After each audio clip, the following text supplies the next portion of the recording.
Today I'm going to show you how to make some awesome light rays in Photoshop.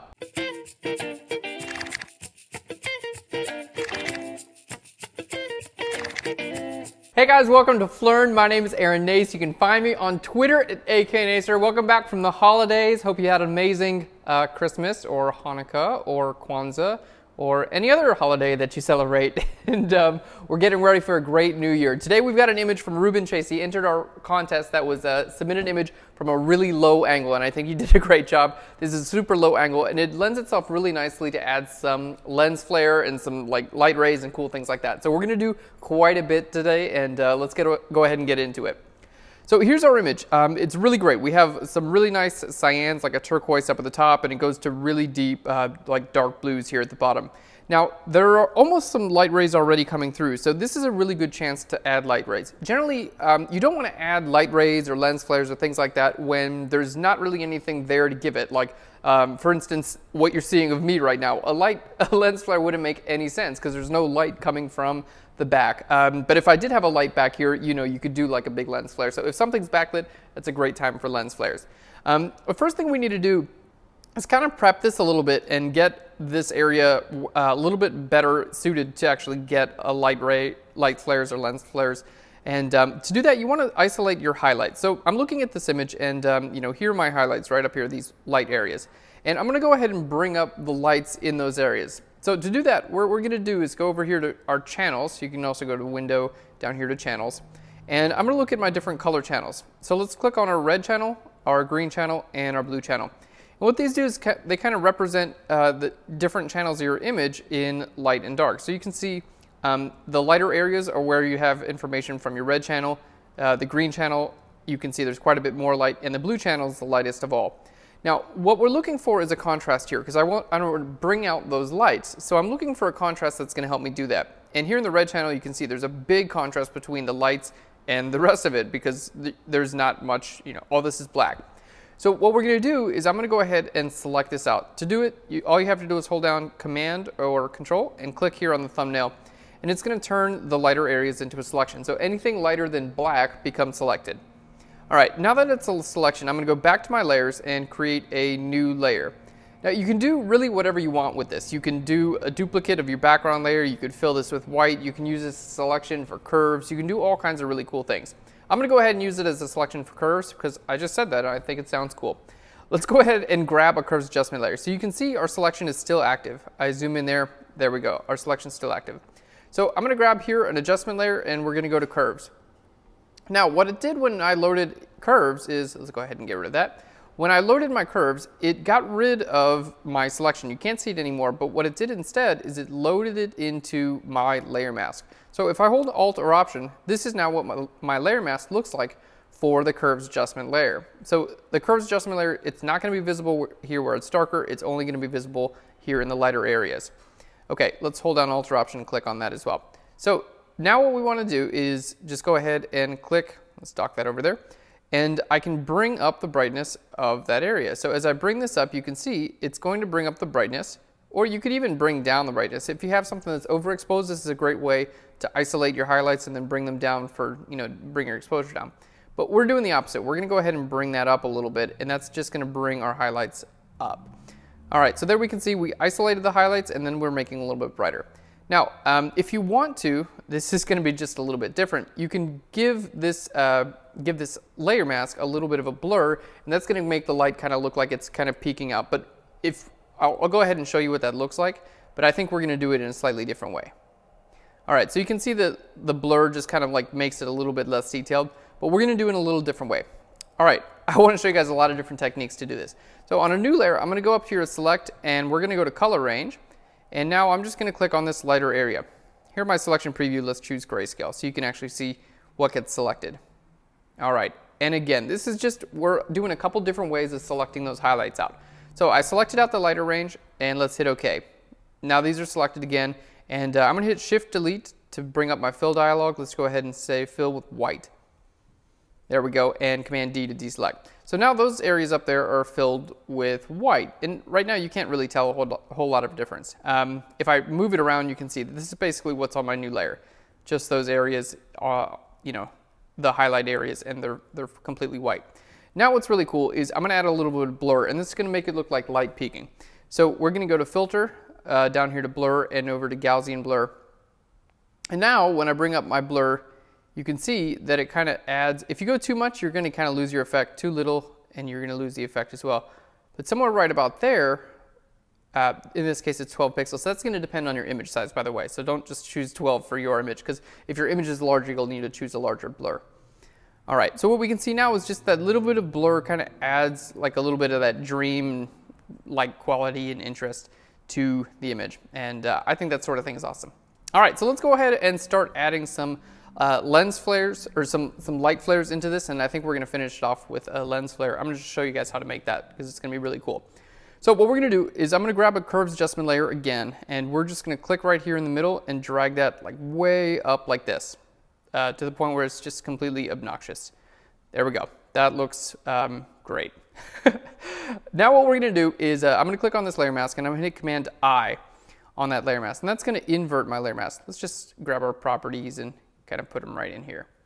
There we go. So Command I on there, and our layer mask is now completely black.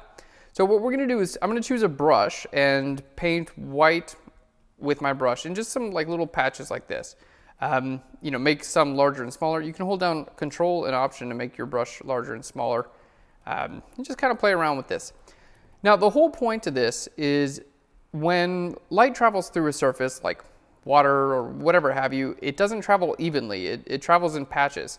So what we're trying to do is kind of like imitate those patches with these little streaks right here. Okay, that looks pretty cool. Not great just yet, but it's getting there. So there we go. I've just painted white on my layer mask. That's what my layer mask looks like now. The key to getting this work is to go to Filter. We're going to go to here to Blur, and we're going to go to Radial Blur. All right. Now in our Radial Blur dialog, we're not going to have a preview, so that kind of sucks. But we can see what it's going to do. So we're not going to choose Spin. We're going to choose Zoom, and I'm going to put this right about here. I'm trying to line it up for the light source, which is right about here. So I wouldn't choose the blur center to be here. I would want it, you know, to be right about here. But again, it's a guessing game because I can't see in the actual image, but we can always move it, not a big deal. And then you can choose how much blur you'd actually like. And you can see here, it kind of actually looks like light rays already. So we're gonna hit OK, and we can see that actually worked pretty well. Cool. If you want to hit Command F, it's gonna do the same thing again. Now, here's what I would recommend. Just do it a couple more times, like maybe make a couple more and hit Command F again. Now, on the chance that that was like not in the right place, you can just go to Filter, like you can just undo that and Filter, Blur, go to Radial Blur again, and then you can just move this around. Like if you want to just move it down a little bit there and hit OK, that's totally cool too. So remember, we're painting on a layer mask here, so it really doesn't matter what you do. Let's hit Command F again. Let's say like, oh, you know what? I want slightly less where this guy is. So now we're going to hit X to paint in black, and I'm going to paint black over here. And this is going to look like the light is being blocked by this guy. So let's hit Command F again, and there we can see it does in fact look like it's blocked. So let's paint some there, and then like paint a little bit there, and then it's like, oh, it's like going through his leg. What? That's sick, dude. Yeah, you had to listen to that. All right, so I'm just hitting Command F a couple times. Now the real trick here is to, you know, to get pretty varied with it and to paint black in some areas just as much as you paint white. If you just keep going with, you know, adding light flare, you're going to get something that just doesn't, you know, it's not going to look very natural at all. Okay, so that's pretty cool. Now I'm going to hold Alt or Option, and that's what our layer mask looks like now for our light flares. And remember, it's just making it lighter. Now you can do a lot of stuff. If it's not in the right place, you can still just hit Command T on your layer mask itself, and you can make this like bigger or smaller. You can do whatever you want with it. It's just a layer mask. I'm holding down Shift and Option to maintain the proportion here, and I can kind of bring this down and say, you know what, I want that from there, and you can even rotate it around and really do whatever you want. That looks pretty good there. So let's just kind of stick with that. And you can tone it up or down as well. Just double click on your actual curves adjustment layer, and you can tone this down. You can even make it darker for an inverse, or you can make it even brighter. I would stay away from doing that because it looks horrible. So let's do something like that, and everyone's going to be very happy. Okay, cool. Now what we're going to do is I'm going to show you guys a cool way to add like a lens flare. And It's totally improbable that there would even be one here, but why not? Look, to do that, what we're going to do is I'm going to make a new layer, and I'm going to fill it with black. So I'm going to hit Shift, Delete, and we're going to fill this with black. Okay, and now again, it's another guessing game. You can go to Filter, Render, and here to Lens Flare. There we go, and this one works. And then again, we're going to choose to try to put it about where we think the light should be coming from, and hit OK. There we go. That looks okay. It's not important if you don't nail it. Now we're just going to change this from normal to screen. So the reason I did this is because it's going to allow me to move it around because it's on its own layer. Normally, it won't let you do that. If you try to just do it like on a stamp visible layer, something like that, you won't be able to move it around later or blur it or change the colors or anything like that. So in this case, I'm going to go ahead and, add it, maybe move it around a little bit, put a layer mask on this. And this is all really nice because you can't really do this on normal lens flares. There we go. So a little bit of a lens flare kind of helps add to that mystery, whatever you want to call it.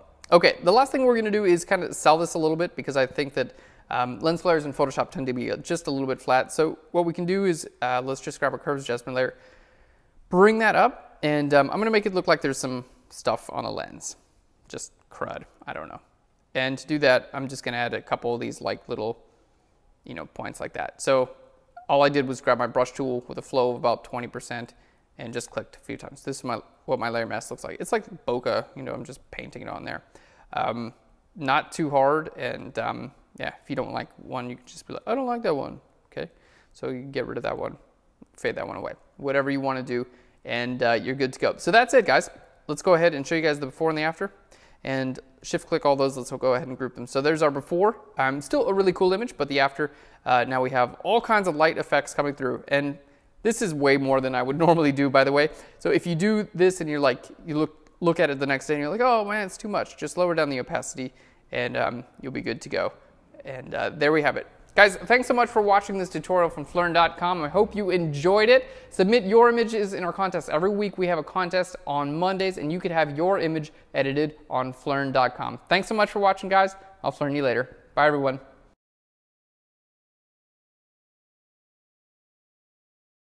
Blinded by the light, wrapped up like a douche. I think he says douche.